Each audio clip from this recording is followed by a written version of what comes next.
Hello everyone, आज की इस छोटी सी प्यारी सी वीडियो में फंजाई किंगडम के सारे इंपॉर्टेंट फीचर्स को फटफट याद करेंगे एंड ट्रिक्स लगाएंगे जहाँ पे ज़रूरत है। चलो शुरू करते हैं।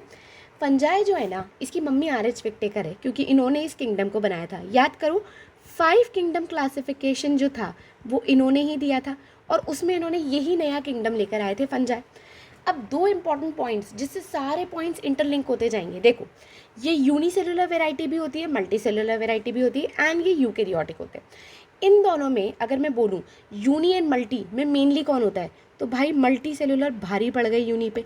यानी कि मोस्टली आपके सारे फंजाई कौन सी कैटेगरी में आते हैं, मल्टी सेलुलर कैटेगरी में आते हैं। पर इक्के दुक्के यार फंजाई जैसे थे पर यूनी सेलुलर हो गए, जैसे कि यीस्ट हो गया, एक आ गया आपका सिनकाइट्रियम। ये बेचारे लोग हैं यूनिसेलुलर पर दमदार बंदे हैं, फंजाई जैसा फीचर है सारा। अब नेक्स्ट हो यूकेरियोटिक।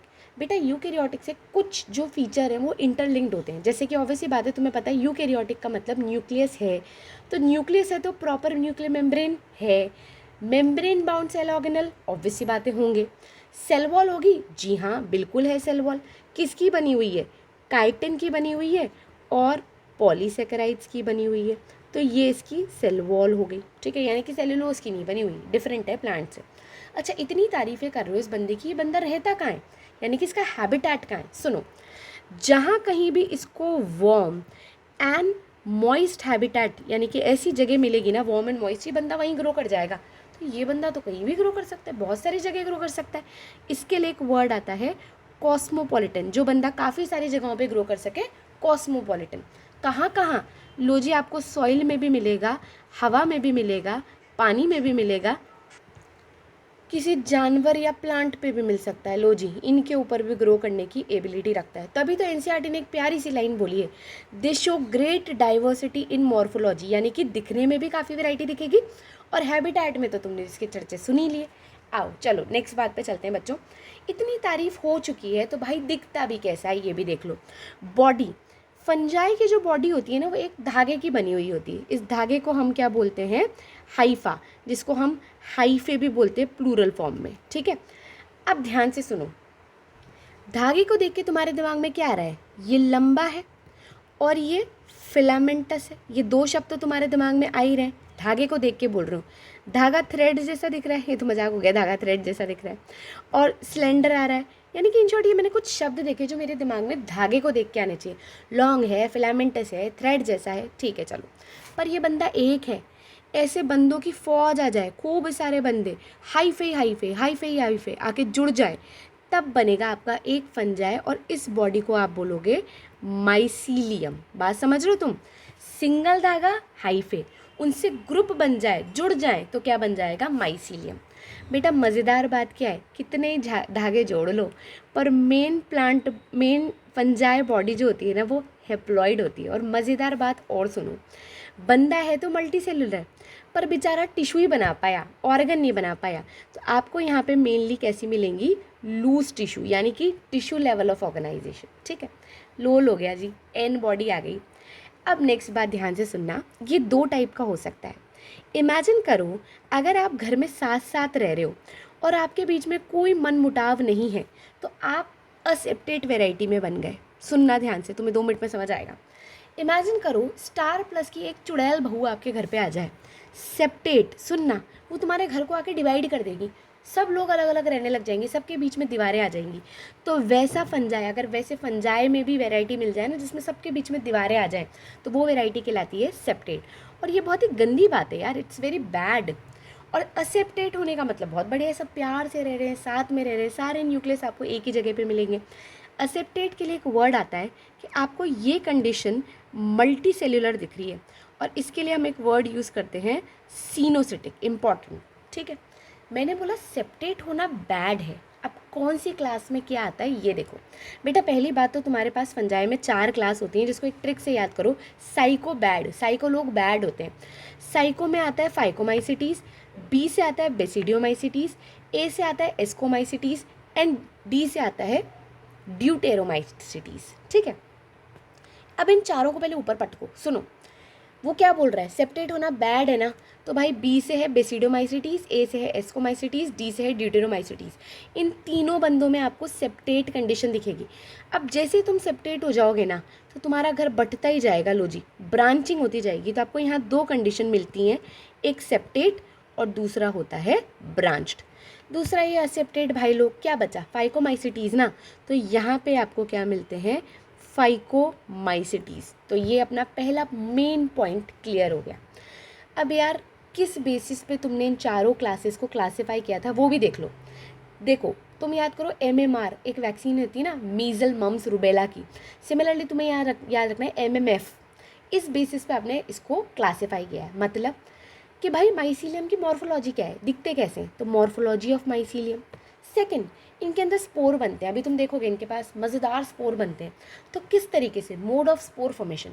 और तीसरा, इनके अंदर एक मस्त फ्रूट बनाने वाली बॉडी बनती है, फ्रूटिंग बॉडी। हालांकि फ्रूट नहीं बनाती भाई, वो स्पोर बनते हैं उसके अंदर। तो तीन बेसिस पे आप मॉर्फोलॉजी, स्पोर बनने का तरीका, फ्रूटिंग बॉडी के बेसिस पे आप इन्हें 4 क्लास में डिवाइड करते हो। अरे बहुत हो गया यार, भूख लग रही है मुझे, इतना बोल बोल के मुझे भूख लगने लग गई। तो ये भाई कैसे न्यूट्रिशन गेन करता है, देखो इसको ना खाना बनाना आता नहीं है, माँ ही वेल्ला निकम्मा आदमी है, ये सिर्फ हीटोट्रॉपिक हो सकता है। तो NCERT इसके लिए एक लाइन लिखती है, यूनिक किंगडम ऑफ हीटोट्रॉपिक ऑर्गेनिज्म, इसमें सिर्फ हीटोट्रॉपिक ऑर्गेनिज्म आते हैं। अब देखो बेटा, हीटोट्रॉपिक के नाम पे भी ये मेनली 2 टाइप का हो सकता है।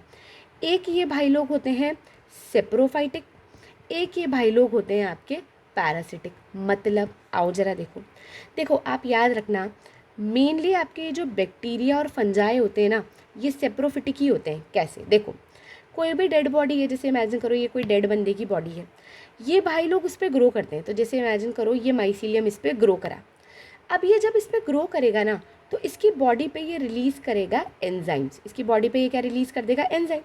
अब ऑब्वियस सी बात है यार, इसकी बॉडी किसकी बनी हुई है, सेल्स की। तो एंजाइम रिलीज़ होने से ये सेल्स क्या हो जाएंगी, टूट जाएंगी। और टूटेंगी तो कभी तो जिंदा थी, इनके अंदर न्यूट्रिएंट थे, तो इनके अंदर के सारे न्यूट्रिएंट्स बाहर निकल के आ जाएंगे और ये बंदा उसको एब्जॉर्ब कर लेगा। क्योंकि बेटा न्यूट्रिएंट्स यहाँ एब्जॉर्ब हो रहे हैं, इसलिए हम इसको एब्जॉर्प्टिव न्यूट्रिशन वर्ड भी कहीं हमें मिल सकता है, absorptive nutrition. And most important, ये धरती का कल्याण कर रहे हैं, जितनी भी डेड बॉडी है इसको हटाते हैं, तो इनको हम डीकॉम्पोजर्स भी बोलते हैं। ये सेम बातें आपके बैक्टीरिया और फंजाई दोनों के लिए पैरेलल चल रही हैं। अच्छा, एक इनके अंदर आपको पैरासिटिक मोड ऑफ न्यूट्रिशन भी दिख सकता है। मतलब जैसे इमेजिन करो ये तुम हो और तुम्हारे सिर पे ये फंजाई ग्रो हो गई, तुम्हें कोई फंगल इन्फेक्शन हो गया। अब क्या होगा, मज़ेदार बात, खाना तुम खाओगे, मेहनत तुम करोगे उसको डाइजेस्ट करने की, तुम्हारा ब्लड बेचारा इस जगह तक ब्लड लेके जाएगा कि मेरी बेचारी सेल्स को न्यूट्रिशन मिलेगा। पर बेटा इस न्यूट्रिशन को एब्जॉर्ब कौन कर लेगा, माइसीलियम यानी कि फंजाई। तो हो गया यार बेचारा तुम्हारा तो कल्याण। तो तुम इस भाई के लिए क्या बन गए, होस्ट, और ये बंदा तुम्हारे ऊपर क्या बन गया, पैरासाइट। ठीक है, और मज़ेदार बात क्या है, ये तुम्हें कभी मारेगा नहीं, ये तुम्हारे ऊपर ही डिपेंडेंट रह के तुम्हें चुन चुन करके तुमसे न्यूट्रिएंट छीनेगा। ठीक है, अब ऐसा नहीं है बंदा इन्हीं 2 मोड्स में रहता है, एक और मोड आपको मिल सकता है, सुनना, ये मैं नीचे बना रही हूँ, रुको। तीसरा मोड आपको इसके अंदर मिल सकता है सिम्बायोटिक। बेटा तेरा भी फ़ायदा मेरा भी फ़ायदा, इसने ऐसे बंदों को ढूंढा जिनके साथ रहने में इसको फ़ायदा मिलेगा, इसको खाना मिलेगा। बेचारा को खाना बनाना नहीं आता, कहता है बाकी सारा काम कर लूँगा, खाना ना बना पाऊँगा। तो पहला रिलेशन आपको मिलता है लाइकिन, जिसमें इस भाई ने पकड़ा एल्गी को। ये आपको दिख रहा है फंजाई, और ये बीच बीच में इमेजिन करो ये एल्गी आ गई, ये एल्गी है इसके अंदर, तो ये हो गई एल्गी और ये हो गई फंजाई। इन दोनों के बीच में बड़ा ही आपसी प्रेम का रिश्ता है, हस्बैंड वाइफ जैसा रिश्ता है। देखो वाइफ को खाना बनाना परफेक्टली आता है, एल्गी बन गई वाइफ, ये कह रही है मैं आपको खाना दे दूँगी, लो जी, food from my side. Fungi husband जैसा है, हस्बैंड जैसे बाहर जाके रोटी वोटी कमाने के लिए पैसा लाता है, सिमिलरली भाई ये फंजाई बाहर जाकर क्या लेकर आता है, वाटर लेकर आता है प्लस मिनरल लेके आता है। दोनों मस्त रहते हैं, वो खाना बना लेती है मस्त मस्त, ये पानी और मिनरल लेके आ जाता है, हो गया ज़िंदगी का गुजारा मस्त मस्त। आ जाओ सेकंड, आ जाओ माइकोराइजिया। भाई ये एसोसिएशन भी इसने प्लांट के साथ ही बनाया, पर ये एसोसिएशन इसने हायर प्लांट्स के साथ बनाया। देखो हायर प्लांट की तुम्हें पता है रूट होती हैं, इनने कहा भाई लोगों मैं ना तुम ऑब्वियसली बात है एक लिमिटेड टाइम तक ग्रो कर सकते हो, एक लिमिटेड एरिया को कवर कर सकते हो, पर अगर मैं तुम्हारे साथ ग्रो कर गया ना तो भाई मैं इतनी सारी एरिया कवर कर सकता हूँ, यानी कि इन शॉर्ट में तुम्हारा सरफेस एरिया बढ़ा सकता हूँ, ये फंजाई कह रहा है, पर बदले में मुझे खाना चाहिए। तो प्लांट कहता है ये तो फ़ायदे का सौदा है। सुनो, मैं नीचे तक जाऊंगा, मेहनत करूंगा, उतना नीचे जा नहीं पाऊंगा, पर ये फंजाई काफ़ी ज़्यादा नीचे तक जाके सरफेस एरिया को बढ़ा देगा, और अगर सरफेस एरिया बढ़ जाएगा तो तुम समझ रहे हो ना, वाटर एंड मिनरल आराम से आ जाएगा, ठीक है। और बदले में क्या देना है मुझे, इसको खाना ही तो देना है। तो ये जो रूट्स हैं हायर प्लांट की, रूट्स ऑफ हायर प्लांट, ये बदले में इसको क्या देंगी, फूड। तो ऐसा रिश्ता कहलाता है सिम्बायोटिक एसोसिएशन। चलो जी, खाना पीना हो गया, अब ये बंदा बच्चे कैसे पैदा करता है, आ जाओ। 3 मज़ेदार तरीके से बच्चे पैदा करता है। रिप्रोडक्शन में इसका असेक्सुअल भी होता है, सेक्सुअल भी होता है एंड वेजिटेटिव भी होता है। अच्छा बेटा, वो माइकोराइजा जो मैंने बताया था ना, उसकी एग्जाम्पल याद कर लेना। पाइनस आपका एग्जाम्पल आ जाएगा जिम्नोस्पर्म में, और ऑर्किड आ जाएगा एंजियोस्पर्म में। वहाँ लिख लेना आपका, ये एंजियोस्पर्म होता है, ठीक है, और ये बंदा जिम्नोस्पर्म है जो कि फंजाई के साथ माइकोराइजा रिलेशनशिप बनाता है। अच्छा अब आ जाओ भाई, असेक्सुअल और वेजिटेटिव में क्या डिफरेंस है, सुनना। अगर बॉडी सिंपली टूट जाए और उससे नया ऑर्गेनिज्म बन जाए तो उसको हम बोल देते हैं वेजिटेटिव मोड। पर अगर बॉडी में कुछ स्पेशल चीज़ बने, जैसे कि स्पोर्स, ऑब्वियसली बात है यहाँ पे असेक्सुअल में स्पोर्स बनते हैं, और वो स्पोर्स भी असेक्सुअल यानी कि माइटोसिस के थ्रू बने, तो उन्हें हम असेक्सुअल स्पोर बोल देते हैं, क्योंकि कुछ पार्ट बना है तो हमने उसको बोल दिया असेक्सुअल, और कुछ ना बने, बॉडी डिवाइड करके नया बना दे, वेजिटेटिव। और एक तीसरा होता है सेक्सुअल। अब सबसे पहले हम देखते हैं वेजिटेटिव। बेटा वेजिटेटिव में आपको सबसे पहली चीज़ मिलेगी फ्रेगमेंटेशन। तुम इतनी देर से देख ही रहे हो यार, मेन फंगल बॉडी है ना, फिलामेंट की जैसी है, फ्रेगमेंट्स के जैसी है। अगर ये बॉडी टूट जाए, छोटे छोटे हिस्सों में टूट जाए, इमेजिन करो ये टूट गई, और हर एक हिस्सा आगे जाके एक पूरा का पूरा नया बॉडी बना दे, पूरा नया फंजाई बना दे, तो छोटे छोटे फ्रेगमेंट से नई बॉडी बनना ही क्या कहलाती है, फ्रेगमेंटेशन। बहुत आसान तरीका है।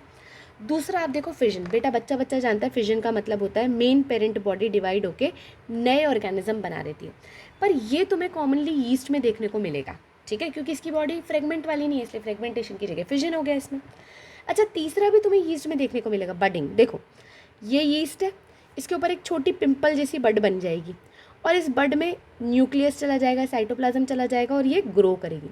जब ये सफिशेंटली ग्रो करके बड़ी हो जाएगी ना, तो भाई ये वक्त आ जाएगा ये इससे डिटैच हो जाएगी पेरेंट बॉडी से, और ये एक अलग बॉडी बन गया, ये एक अलग बॉडी बन गया। तो ये एक पेरेंट बॉडी है और ये एक न्यू ऑर्गेनिज्म बन गया, इसी को हम बोल देते हैं बडिंग। अच्छा ये इसमें एक मज़ेदार तरीका और होता है, सुनो। ये रहा मेन पेरेंट, इसके ऊपर ग्रो हुई एक बड, कायदे से इसको डिटैच करना चाहिए था ना, पर भाई डिटैच करने की जगह इसके ऊपर एक और बड हो गई।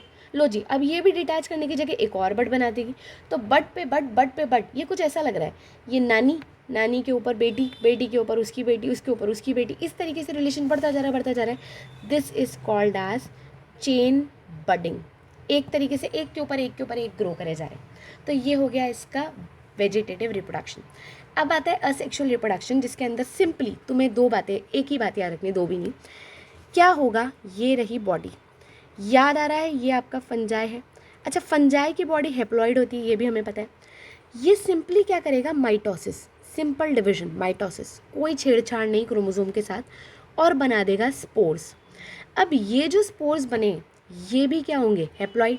तो ऐसे स्पोर्स जो हैं ये कह सकते हैं असेक्सुअल स्पोर है, इसलिए हम इन्हें माइटोस्पोर बोलते हैं, क्योंकि ये माइटोसिस से बने।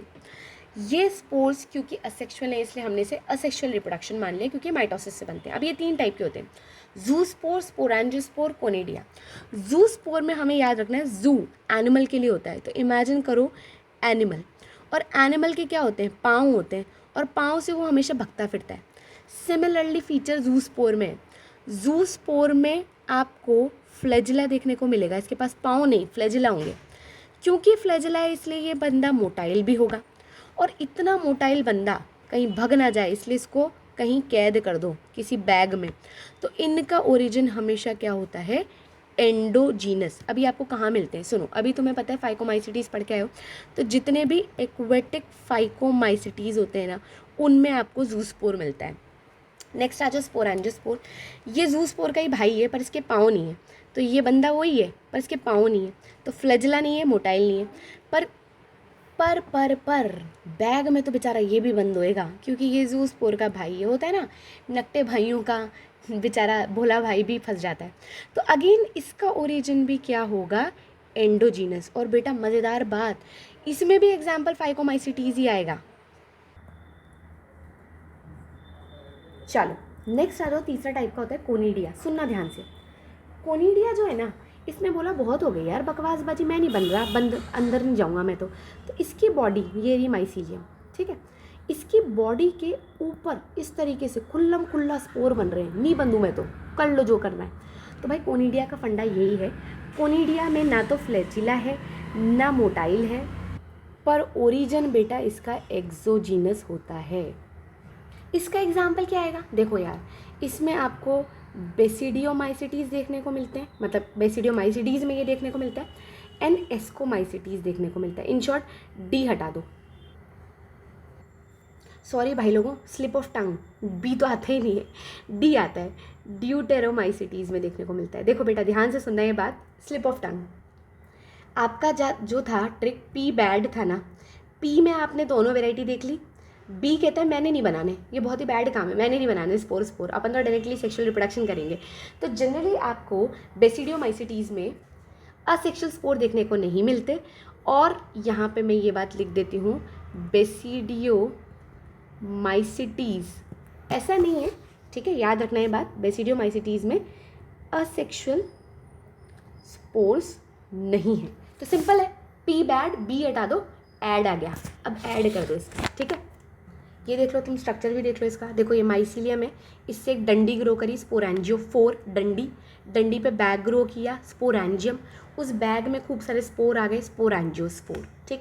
सेम तुम ज़ूस्पोर के साथ भी कर सकते हो, बस इसमें आ जाएगा ज़ूस्पोरेंजियोफोर, ज़ूस्पोरेंजियोस्पोर एंड ज़ूस्पोरेंजियम, कुछ भी नहीं, भाई लोग हैं ना, तो बैग में दोनों सेम है, बस जू लगा दो आगे सबके। अच्छा ये देख पा रहे हो आप कोनिडिया, ये देखो ये बन रहा है डंडी, कोनिडियोफोर, देखो बेटा डंडी का नाम 4 आएगा, और यहाँ पर ये बन रहे हैं कोनिडिया। कोनिडिया को हम एक और नाम दे देते हैं कोनिडियोस्फोर, ठीक है, और ये जिस स्ट्रक्चर पे बनता है ना उसको हम बोलते हैं स्टारिगमेटा। क्लियर है, आ जाओ नेक्स्ट पे आते हैं, लास्ट पार्ट आ गया अपना सेक्सुअल। बाई सेक्सुअल ये ट्रू सेक्सुअल रिप्रोडक्शन करते हैं, इनके अंदर भी आपको गैमेट देखने को मिलेंगे भाई लोगों। सेक्स ऑर्गन नहीं होते क्योंकि यार टिश्यू लेवल है ना, तो ऑर्गन्स कैसे बन सकते हैं इनके पास, ठीक है। अब 3 स्टेप में करते हैं, मज़ेदार 3 स्टेप। पहला स्टेप सुनना, 2 माइसीलियम पास में आते हैं, ये दोनों ही हेप्लॉइड है, दोनों पास में आए, ये इनकी दोनों की एक एक हाइफे, दोनों की हाइफे जुड़ गई, ऐसा होता है बेटा, इनमें गैमेट भी बन सकते हैं। इनके काफ़ी सारे तरीके होते हैं सेक्सुअल रिप्रोडक्शन करने के, जिसमें से जो सबसे सिंपल मेथड है उससे मैं तुम्हें समझाने की कोशिश कर रही हूँ। देखो 2 माइसीलियम पास में आए, पर पास में आके बैठ गए, न्यूक्लियस नहीं फ्यूज़ कर रहे अभी। ऐसे इमेजिन करो कि एक लड़का और लड़की हाथ पकड़ के बैठ गए एक दूसरे का, अभी कोई फ्यूजन नहीं हो रहा, नो फर्दर एक्टिविटीज़। तो प्लाज्मोगैमी, सिर्फ साइटोप्लाज्म जो है ना या प्रोटोप्लाज्म जो है ना, सिर्फ वो फ्यूज़ कर रहा है, तो इस तरीके से ये बैठ गए। अब आगे 2 रास्ते हैं भाई, पहले इंतज़ार करेंगे, नहीं जी अभी पहले हम एक दूसरे को समझेंगे, जानेंगे, पहचानेंगे, फिर आगे बच्चे करेंगे। एक है छोड़ो ना यार, समझते रहेंगे, पहले बच्चे कर लेते हैं। तो प्लाज्मोगैमी से 2 रास्ते निकलते हैं। अगर इमीडिएटली दोनों न्यूक्लियस फ्यूज़ हो जाएं तो that is called as karyogamy. Karyogamy का मतलब ही क्या होता है, कैरियो का मतलब होता है न्यूक्लियस, और यहाँ पे मतलब है फ्यूज़, तो दोनों न्यूक्लियस क्या हो गए, फ्यूज़, कैरियोगैमी। इमीडिएटली कोई वेट नहीं किया, जाइगोट बन गया जो कि 2n है। पर बेटा इनकी बॉडी तो हैप्लॉइड है, तो जाइगोट के अंदर मियोसिस हो जाएगी, लो जी अलग ही हो गया, ये तो मामला ही पिक्चर ही अलग है। लोग पहले मियोसिस करते हैं, बाद में मियोसिस करते हैं, और उसके थ्रू स्पोर्स बनते हैं। पर नोट माई वर्ड्स, असेक्सुअल में ऊपर आपने स्पोर्स में माइटोसिस करके बनाया था या मियोसिस करके बनाया, इसलिए आप इन्हें मियोस्पोर्स बोलते हैं, ठीक है। और ये स्पोर्स फर्दर जर्मिनेट करके फंजाई बना देते हैं। दूसरी तरफ जहाँ तुम इंतजार ही कर रहे थे, पहले जानेंगे, पहचानेंगे, फिर कुछ आगे सोचेंगे, तो बेटा बैठे रहो, तुम बैठे रहो, कोई दिक्कत नहीं है। ये रहे इन दोनों के न्यूक्लियस, ये बैठे हुए हैं और ये एक दूसरे को बैठ के बस जान ही रहे।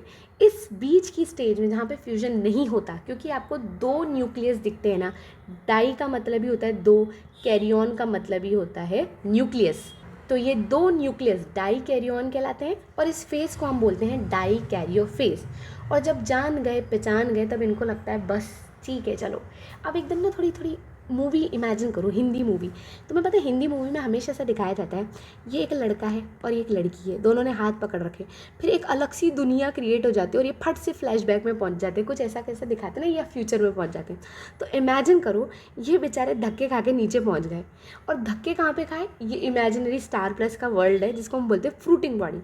और इस फ्रूटिंग बॉडी में अब इनको एक दूसरे से ऐसे दिखाते हैं ना, एक दूसरे से, मतलब तुम मेरी बातों को भावनाओं में समझो। अब इनको उस जगह पर जाके एक दूसरे से प्यार हो गया, तो इन्हें कहा बस यार अब बच्चे कर लेते हैं, कैरियोगैमी। तो इनकी कैरियोगैमी फ्रूटिंग बॉडी में ही होगी, यानी कि बेटा 2 वर्ड याद रखना, यहाँ पे कैरियोगैमी भी फ्रूटिंग बॉडी में होती है एंड मियोसिस भी फ्रूटिंग बॉडी में होती है। दोनों इवेंट आपके फ्रूटिंग बॉडी में होंगे। एज अ रिजल्ट जाइगोट बनेगा। अगेन 2n है तो भाई इसमें तो आपने मियोसिस करना ही पड़ेगा। मियोसिस करके क्या बनेंगे, स्पोर। अब स्पोर 2 तरीके से बन सकते हैं, अगर बॉडी फ्रूटिंग बॉडी के अंदर बन जाए तो एंडोजीनस, एंड फ्रूटिंग बॉडी के बाहर बन जाए तो एक्सोजीनियस। और इसी के साथ आपके मेन फीचर ख़त्म। आगे की पिक्चर जानने के लिए आगे की वीडियो में बने रहें। Thank you for watching this video.